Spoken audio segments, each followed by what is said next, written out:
And the San Antonio Spurs have done it. There will be a new champion in the NBA. A new era has dawned. It's Wemby's West. The Spurs are going to the NBA Final. Look at the emotion from Wemby. Unbelievable. It means everything. We want 4 more. We're not done. Go Spurs, go!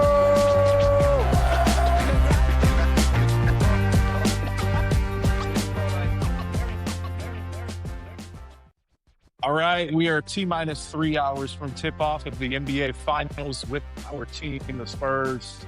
Welcome back. We're at episode 9, boys. Officially consistent. Here we go. 100% consistent. And Don't even have to say it anymore. Our Beyond consistent. the final, baby. Man. Yeah. Back at it, boys. We're back. The Dynasty is back. I can't believe we're here. What were y'all's thoughts? Well, I know what y'all's thoughts were, but tell the viewers what y'all were thinking whenever we won the championship, or whenever we won the Western Conference championship. Go ahead, Brian. Let me hear your thoughts. It's still kind of surreal. I'm not gonna lie. I didn't have the greatest. I was nervous going into Game 7. I wasn't sure we were gonna pull it off. I wasn't sure how we were gonna come out. It's so good, but it just feels weird to be back already. Like it's weird. It feels weird to me. Yeah, I think you actually said it like perfectly during the group chat. Like this has to be the quickest rebuild we've ever seen in like NBA history, potentially sports history. It took us like 3 years from being like 6 below bottom seed to to get to the NBA Finals. Yeah, I get it. It's surreal, but like I said, like throughout the whole entire season and throughout the whole entire like series, we were always the better team. We had more depth. We had the better players. Yeah. So I'm not very surprised that we won, but I'm ecstatic and I'm happy that the Spurs are like back in the NBA Finals. It feels fucking crazy right now. The whole entire city's electric, man. Bro, I love it. I love it. It's poetry too, because the first time we're back, we're playing the Knicks. It's poetic. I don't know if you guys can see the backdrop right here, but it says Poetic Finals, Wemby's first shot. Wait, hold up. Shout out Jordan. Shout out Jordan. He called it from the start. Give him his praise. Give him his props. Not bow to you guys. Yep. Yep. There you go. Yep. It was, man. Honestly, I saw this coming from a mile away. I mean, we know history repeats itself. So it's no surprise that it's Spurs Knicks. But man, it is crazy to have seen where this team started and having won what were we like 22-60 just a couple seasons ago? I think we were last. We were like either last in the series in the season, right? Rankings. We were in the 20s 2 years ago, and then last year we went up. I think it was 22. Yeah, you were right. And then last year we went up to 34, and then this year 62. We almost doubled our wins from last year. Just a meteoric rise, man. It's crazy how one season, one injury can make such a big difference. And what's really crazy is that this is the first time that any of these guys have been in the playoffs, and they've made it to the finals already. Like, dude, experience has been the word that everybody keeps using. But like Wemby says, they got enough already. Like Wemby said, what did Wemby say? F it. Fuck it. Yeah, essentially. Yeah. I forget the exact words he used, but no, he said screw it. He said screw it. Screw it. Yeah, he said screw it. He couldn't say. Yeah, he couldn't say what he wanted to. Yeah. What's kind of funny is like our two like veterans, like Harrison Barnes and De'Aaron Fox, are like our experienced players, but everybody else is either like a rookie, a second year, or maybe third year in the league itself. Not even just playoff experience, just like NBA experience. So like we have none essentially, and we just craziest meteoric rise. I love it, man. It's really was in college last year. Yeah. Whoa. At Rutgers, by the way. By the way, he is playing in his home stadium. In games 3 and 4, at least. Hopefully, only games 3 and 4. But man, it is crazy to watch. I was talking to somebody in New York today, man, and they're just as excited as we are. But for them, man, it's been since '99 since they've been in the finals. 27 years, or was it like 20-something years? 27. Nearly 27. Nearly 28, 27. right? Speaking No, of 20, speaking of that, 28. did you hear about the whole, how cheaper it is to have New Yorkers fly down here and pay for tickets than it is up there? Do you think Yeah, we're gonna Well, have to no worry about shit, that? man. last run the stadium, last I checked up there was like 13 grand. And it doesn't matter if we have to worry about it. None of us can afford to go to That's any of the true. games Well, no, anyway. no, No, no, no, yeah. I'm saying for atmospheric purposes. You know what I mean? We don't need to be invaded by the No. New York. Well, We need to actually, do the invading. Yeah, they no, put they like a ain't coming press down here. conference that you're not like allowed to resell the tickets for like any season ticket members. If you're caught like reselling a ticket to like a specific like New York Knicks fan, then your season ticket's gonna be revoked like entirely. So like in terms of like season ticket members, hell no. In terms of like maybe like a Timothy Chalamet or like celebrities coming to the San Antonio, you'll probably see a couple of them, but like hell no. It's the Yeah, San Antonio City boys. you're gonna San see Antonio Spike Lee City. there. You're gonna see the old dude. I forget his name, James something. He's gonna be there. You're gonna Yeah. see a lot of celebrities Jimmy there. Jimmy Goldstein, right? Yeah, Goldstein. Yeah, I think Yeah. it's Jimmy Fallon. Goldstein. No, Maybe. but that does remind me of something. Did y'all see Guillermo over there? I At did. the Yeah, I finals. did. Dude, I I look did. forward to Yeah. that every single year. Like, there are very few things that I look forward to, but for some reason, that dude is always hilarious to me. So, uh, looking forward to that coming out soon. Um, so we got to get into the nitty gritty, y'all. Game 1 predictions. I'm ready for it. Hit them. Game one. Game one. Well, I'm a big corgi guy myself. As you guys know, I have a corgi. So like if you guys not seen the corgi predictions, he actually predicted us did. to I win did. the NBA Finals and also predicted us to win In Game 7. 1. So I'm going with corgi. I'm going Game 1 Spurs. I think it's going to be a close competitive game throughout the whole entire series. I don't think it's going to be like OKC. I think New York has a better depth. I think they have bigger players, bigger guards. Mikal Bridges, he's the one that's going to be scaring me throughout the whole entire series. He's like Yeah. 6'9", very versatile, along with OG Anunoby. So they're going to come out. They're going to show what they got. But I'm still taking the Spurs today. So I'm probably going to say maybe 108 to like 100, close game. The biggest X factor is Mikal Bridges because of how like Yeah. inconsistent and he's been consistent the last like 11 games in the playoffs, but like the inconsistency throughout the year, like he's got the potential to really be a problem, which is why it's kind of like he's very much like a not a hidden gem, but what do you call it? Like an X factor. Like it's like Yeah. one day He's a he could have a dark bad horse. game and then drop 40 on you the next game. So Yeah, it's like streaky shooter too. yeah. Yeah, he's been a problem for us before too, if I remember correctly. Mhm. And Every so time. has Every time. so has Yeah. Jalen Brunson. We spoiled his 60-point game 60. last time, but Mikal Bridges, man, he's the one that scares me the most on that team. It's not Fruity McFruitface or whatever. Carl Anthony Towns, I think is his name. It's not You want to do it, Brian? Brunson. I'll do it if we win. They got to the finals.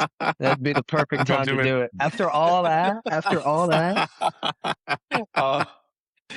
Yeah, it's not anybody else on that team, but Mikal Bridges. OG Anunoby, I think, is another dark horse. So, if they have if either of them has a good game, it's going to be tough beating them.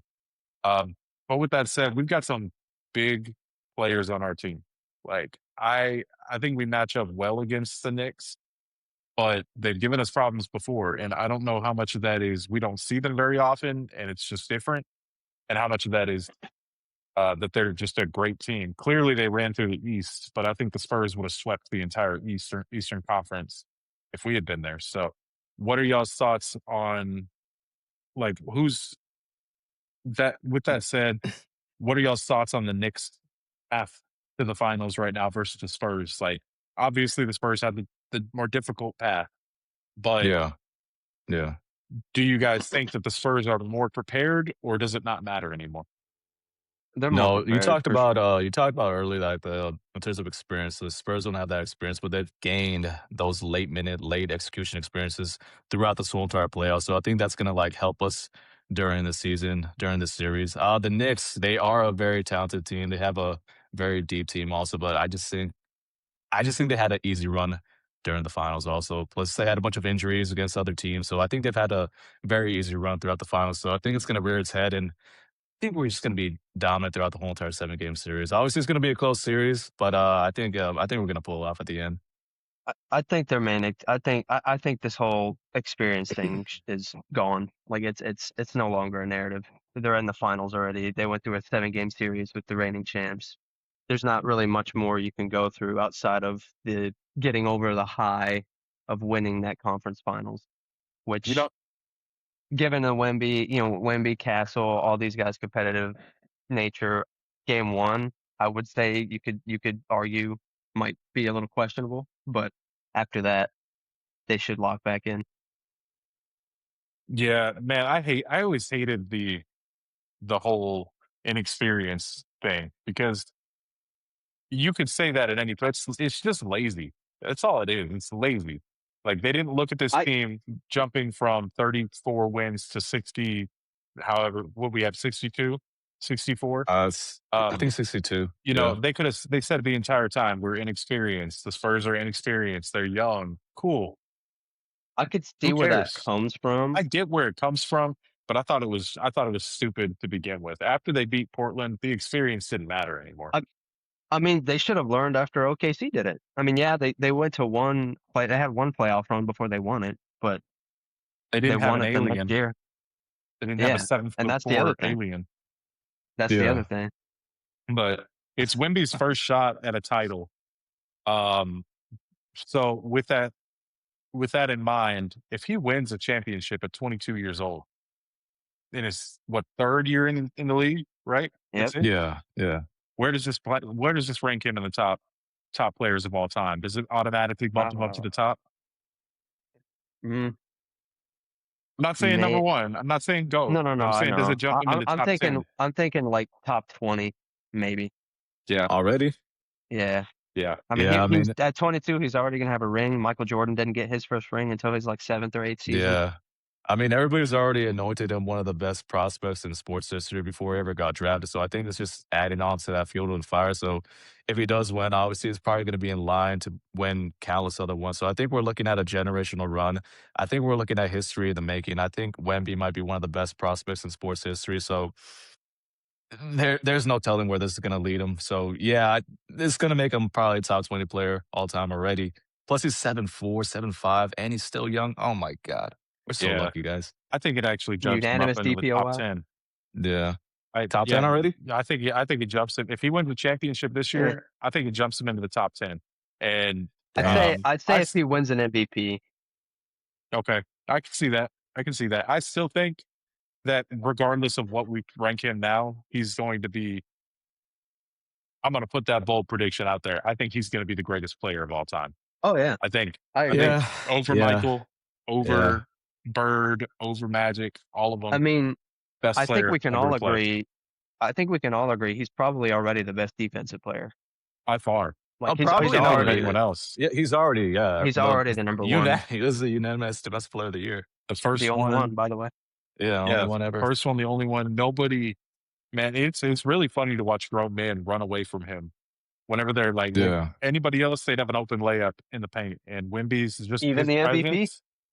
Even the MVP. Not just the MVP, like his arch rival, Chet Holmgren. Did you guys see like the video of like every time Chet got the ball next to him? He literally just passed the ball. Literally cowered. It's the most Passed ridiculous thing. Isn't it crazy that there used to be a debate over which prospect was better? That was just engagement. Ain't no way in hell people thought that was a real thing. Ain't no way in hell. You know, Scoot too. No, that was engagement. Scoot now. That was whatever. Clear cut number one. Back in the day, we didn't know. We didn't know for sure, but I'll tell you what. It was that dunk over.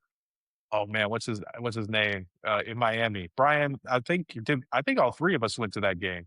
His rookie season when he dunked over the Heat. Oh, on Thomas Bryant. Thomas Bryant is who it was. He looked over at the bench. What the hell was that? Yeah. I think everybody in the stadium knew he was special at that point, and here we are 3 years later, watching them go through a truly gauntlet. They weren't supposed to be here. They weren't supposed to be here, and nobody would have blamed them if they had lost against OKC.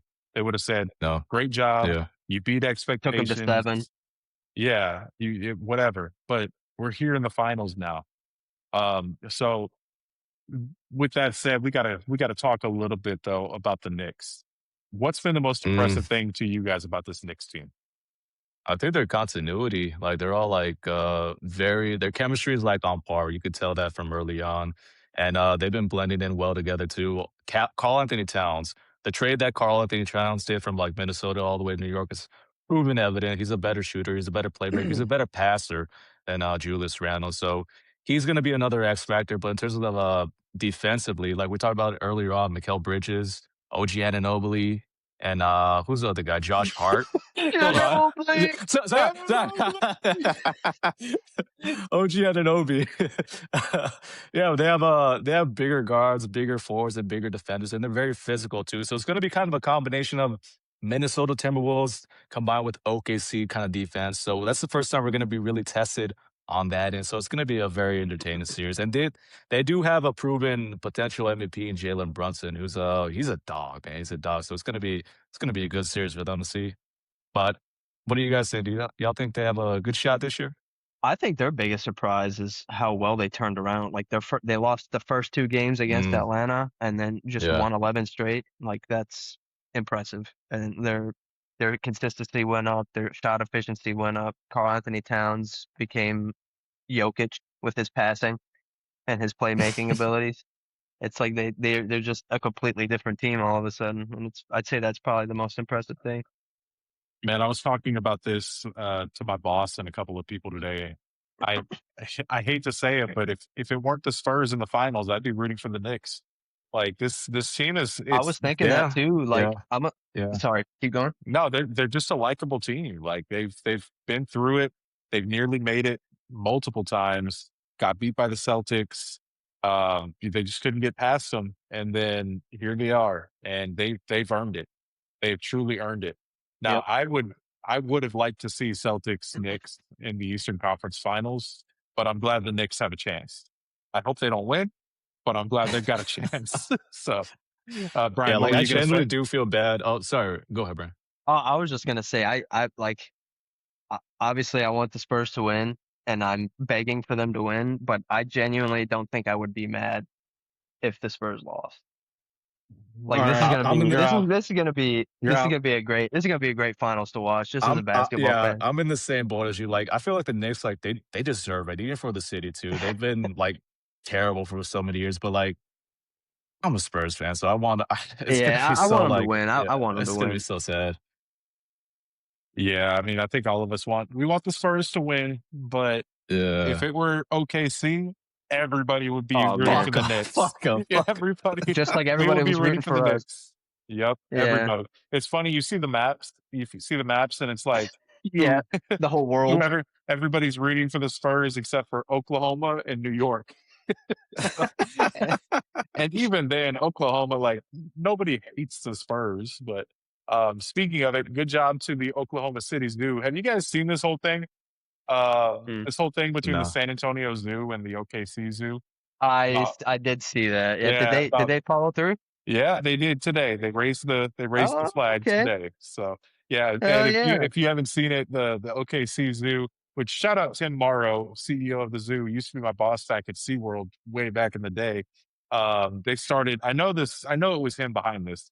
Um, they started like just some beef with the OKC Zoo, and the loser of the series had to put up the other team's flag. And the OKC Zoo was silent for a few days, but they put it up this morning. They stayed true to their word, Okay. so got to give Okay. them props. That's beside the point. So, man, I think the biggest X factor is how well we defend Jalen Brunson. I'm just gonna leave it at that. I mean, yeah. We got the best thing. The good thing about that is we got so many guards to throw at them. So Yeah. No, I think actually, we're in good shape. Brian Windhorst was talking about this earlier. Like, Stephon Castle, he's defended Danny Alvey this first series. He's slightly defended Anthony Edwards the second series, and it went against Shea Gilgeous-Alexander. And now it's And going held against him. Jalen Brunson. Exactly, and all those four defenders all those four offensive players have had a plus minus has been like lower than the regular season. So we do have a unique guard. Stephon Castle is probably one of the best defenders in the NBA. Also, Devin Vassell, also Dylan Harper, and you could probably throw in like Carter Bryant too. So I think we're going to defend Jalen Brunson very well this series. I think it might be a little bit easier than Shea Gilgeous-Alexander. So in terms of Jalen Brunson, I think he's going to have a hard time in this series going against our guards. But yeah, like I said previously, I think their experts are going to be like a Mikal Bridges and an OG and an OB, along with maybe potentially Karl Anthony Towns. So we get like those guys slightly in line, locked up. I think it's going to be an easier series. I'll be honest. Two things. One, if Stephon Castle can improve his offense, I think he could potentially be better than SGA. Yeah. I think he's already better than him defensively. So if he can at least be on par with him on offense, then insane. But secondly, I think I was watching a lot of older highlights from the other past series. Devin Vassell's defense on the other team's bigs have been insane. He's blocked Klingon like 4 times. He's blocked Chet 2 or 3 times, and he blocked Rudy. Was it Rudy or Julius Randle? One of those two on Minnesota. Both. And I'm like, damn. Wait, did you forget? Did you forget what he did afterwards? After he blocked Chet? Yeah, that too. He pushed him, he was got in his talking face. shit to him too. Yeah. Bro, that Like, was shout out to himself. You know what? We gave him a lot of shit for a long time. Yeah. Oh yeah. Street Rightfully clothes so. Vassell. Yeah, rightfully so at the time. Street clothes. Yeah, street clothes. is he's finally got a role on the team. So man, I love that dude. He's got to show up for us though. He's got to show up big. Him, and honestly, my biggest concern is after last series is Julian Champagne, because that man didn't show up. He showed up maybe one game for a couple of quarters. The last game. But even then, if he doesn't show up, we're going to have a tough time beating this team. We're going to have a tough time beating this team. So I really want to see Julian come up. Next year, though, I'm going to be honest, Julian needs to step up his defense. He truly does, because he's not the same kind of lockdown defender as Devin is. He's not Carter Bryant level. If Carter can develop his 3, he's taking that starting spot from Julian. So Julian's got some work to do in the offseason. He might. But man, that's been my biggest surprise this season, is how well our rookies have played in the spotlight. Dylan Harper, Carter Bryant, incredible players, incredible rookies, and both of them, they don't look like rookies. Well, Carter does. Sometimes he looks like a kid still. But yeah, he looks very young. He's just got a baby face. He just has a baby face. I saw a picture of him and his family today. Bro, that entire family looks exactly the same. Like, you could not tell them apart. I was trying to figure out the difference between him and his sister and figure out who's who. The only way I could tell is because he was taller. But man, what are y'all thinking about Dylan Harper? You mentioned SGA not being as good as Steph, but what's Dylan's doing? He surprised me on his defense more than anything else. Yeah, because it was kind of a consensus about who was going to go 2. So I looked him up a lot during the draft process last year, and he just reminded me of more of a James Harden, Kyrie. Like he was already good at finishing at the rim, but like I was not expecting him to be as big of a dog defensively as he is. No, plus his ability to like even get to the rim as a 19-year-old going against grown-ass men, like his strength, it's nothing like I've seen from a rookie. So his ability to like even get in the rim, but also his passing ability too. Like he's thrown some amazing dimes throughout this series on top of his defense. The one knock on him, like I've said beforehand, is his 3-point shooting. Yes, he had this crazy-ass 3-point shot that kind of took us over the edge in Game 7, but like, as long as he shows up and he's able to bring that tenacious energy on the offensive end, his defense has already proven itself. We're going to have a very good shot this year. He's going to be a superstar in the making also. I think he's the X factor. Really? You think so? Because he's really, outside of Keldon, who else scores off the bench? Nobody. Maybe Carter Bryant. We got to have bench scoring. Yeah. If we don't have him, all of the work goes to the starters. I mean, the work is already going to go to the starters in general, but what we really need is, for me, the biggest X factor on our team. I know I said Julian, but it's really going to be Luke Cornett. coming off the bench and being able to hold it down against the non-Wemby minutes. Yeah. Exactly. The non-Wemby minutes have been a killer for us the last 2 series. The good thing is I don't think Cat has it in him. I think Cornette matches up a lot better with Cat than he did Gobert, Yeah. and then he did Yeah. with Chet and all them, because they're just very different types of players. And Cornette is that like stocky, like just big dude. Cat's not aggressive enough, I don't think. He's a great player. He's not aggressive enough to play against Cornette. So I think he'll be okay. Honestly, I think we're going to shut down Cat this series, and we're going to leave it to Brunson and Mikal Bridges, because I don't see Cat being able to do the things that he normally does against Wemby and against our defense. No, man, just put Devin Vassell on him. He'll lock him down. He probably would.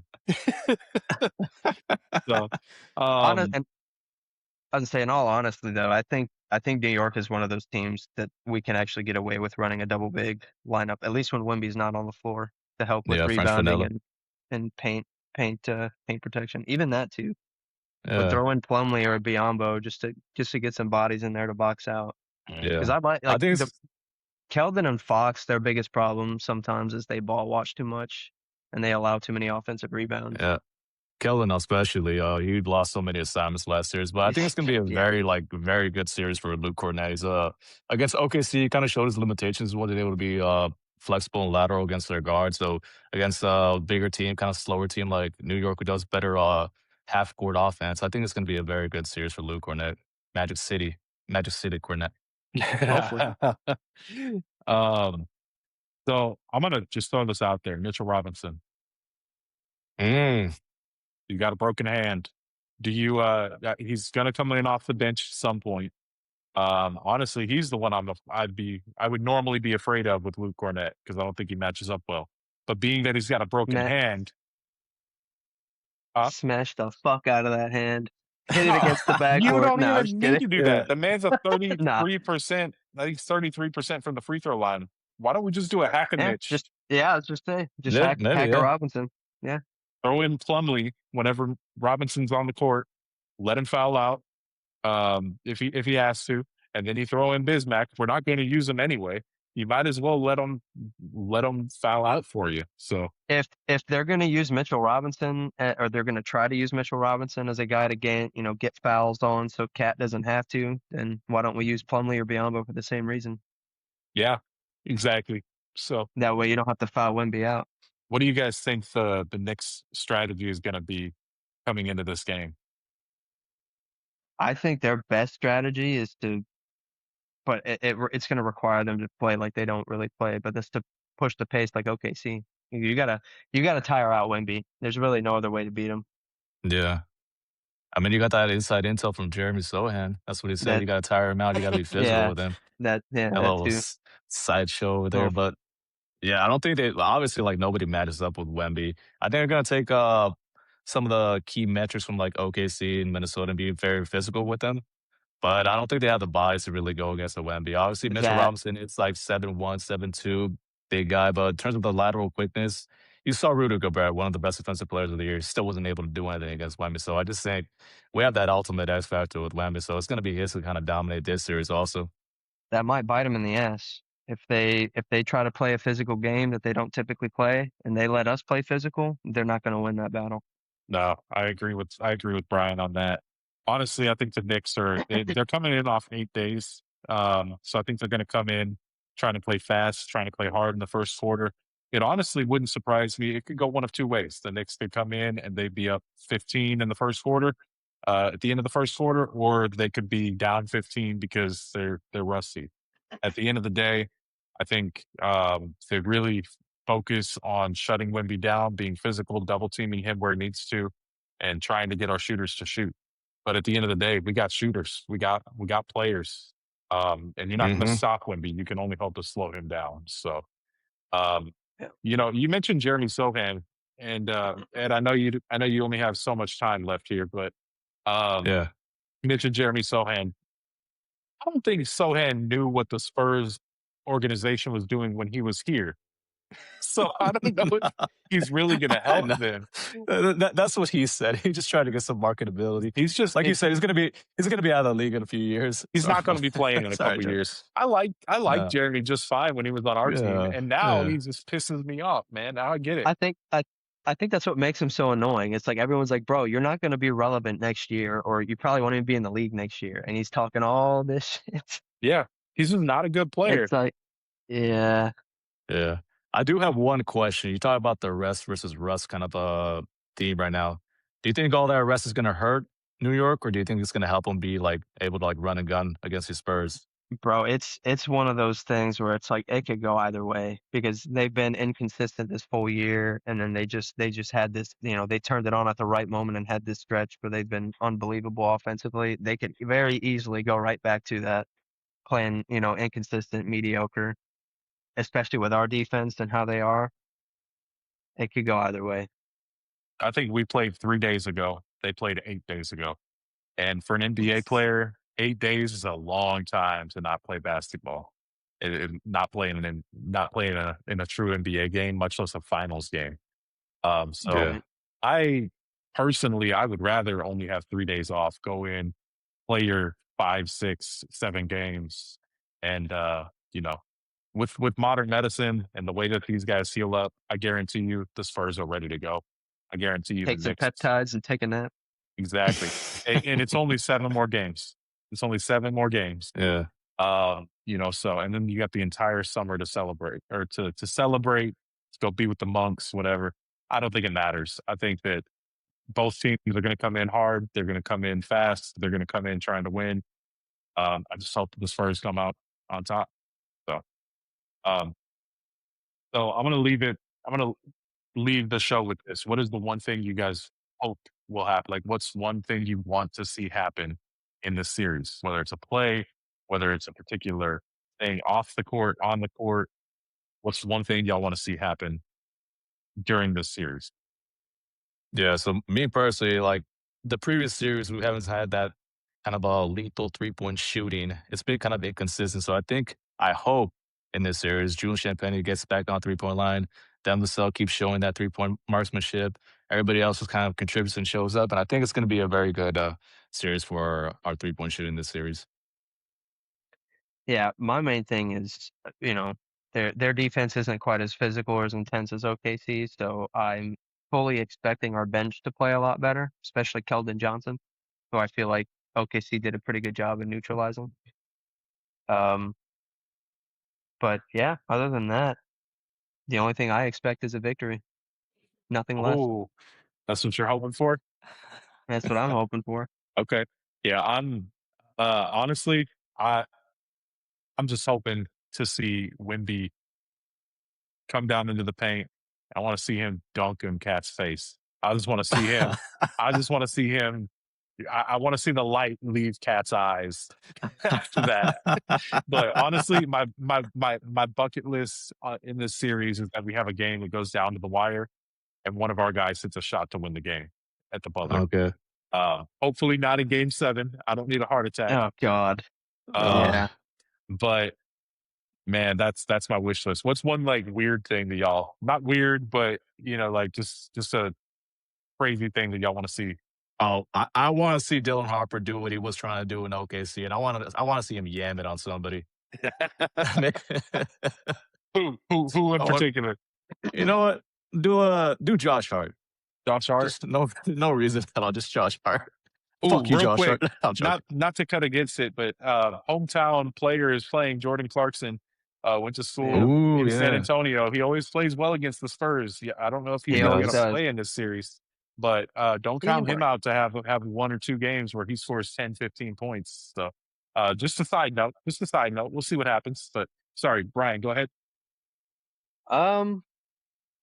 One thing I want to see, it really isn't anything wild or out of the ordinary. We talk about playing through Wemby a lot, and we should, but unlike OKC, their point guard is not the best defender. So I think that's another point of attack we can use and just play whoever offense on Jalen Brunson, and whoever he's guarding, give them the ball and let them go to work. Because all of our guards, he's what, 6'1", 6'3"? Our guards are 6'6" Mm-hmm. easy. Yeah. And then that's going to free up probably Wemby in the paint because the help defense is going to have to come in, or you got an open person in the three. We should play a lot better against this team. We got no excuses. So do you think we're If going we to could do beat the a, double team on Brunson like we tried with SGA? maybe, but the problem with him is he can shoot a little bit better, and he's got more shooters. At least I think, at least more consistent shooters. So I don't know if we're going to double him too much. We might strategically do it, like if he gets to a certain point. I just don't want to see any half court double teams. That's so stupid. No point for that. No point for that. I Not think if you see a Carter necessary. Bryant, that's when usually that's when they try to double team all the time. He's very switchable. I'm curious, though, if it would work because Brunson is so small. SGA is what, 6'6", Brunson's 6'1". So if If they you got throw him in the Steph corner, Castle, yeah, if you get him in the corner, you get a Steph Castle and you get a Carter Bryant on him. They're putting Yeah, their little hands up. coffin corner right there. It's going to be hard Yep. to see over, and we can just pick and seal and seal and seal. Hopefully, that's what you hope happens. I don't think that that's the case. I think Brunson's too good of a player to do that, but I kind of want to see them try it a couple of plays, and they may very well at Yeah. some point. Mitch seems to, well, realistically, and I think we didn't give credit where credit's due. And really, that's Sean Sweeney calling that shot until Mitch says otherwise. So, the double the team other was thing, probably more Sweeney than Mitch, but the other thing I want to give him credit for, Mitch, is the last couple games he's made in-game adjustments, which it seems like something he hasn't done this whole year. It almost seems like this whole year he has a game plan. They stick to that game plan no matter what, even if the other team they found the recipe for it. He just doesn't change it until the next game. But the last two games, you could really see the adjustment in how they guard SGA, how they guard double teams, how they run the offense. You've seen all that change throughout the course of a game instead of, waiting until the game's over. Yeah, I got one more thing to add on. You talked about Jalen Brunson on the offensive end. Defensively, you also talked about him a little bit too. You think it'd be a good idea to have Jalen Brunson involved in defensive action every single time? Like whoever's on, like you just give him the rock and just have him go for a few plays. That way he gets tired for the offensive end too. Yeah, Because that's what I besides mean. Jalen Yeah, Brunson, they don't really it's have anybody else offensively that could make any plays too. it's a double whammy. On the offensive end, you play through whoever he's guarding. That's going to force him to play defense, and then he's still got to play offense because he's their main point guard and scorer. You Yeah, the tire head of the him state. out. You tire him out, and you have the defensive dogs that you got. It's going to be tough. Ooh, It's going to be tough. there you go. all right, y'all. We are T-minus 2 hours and 24 minutes away from tip-off of Game 1 of the 2026 NBA Finals. I am ready for this. I know y'all are. Thank you I'm guys for fucking watching stoked. our finals preview. We're gonna post another video sometime later this week about our reactions after Game 1. But until then, please like the video, comment down below, tell us what you guys think of the Spurs and the Knicks. Follow us on social media, and we will see you guys very soon. Go Spurs, go! Yes, sir. All right.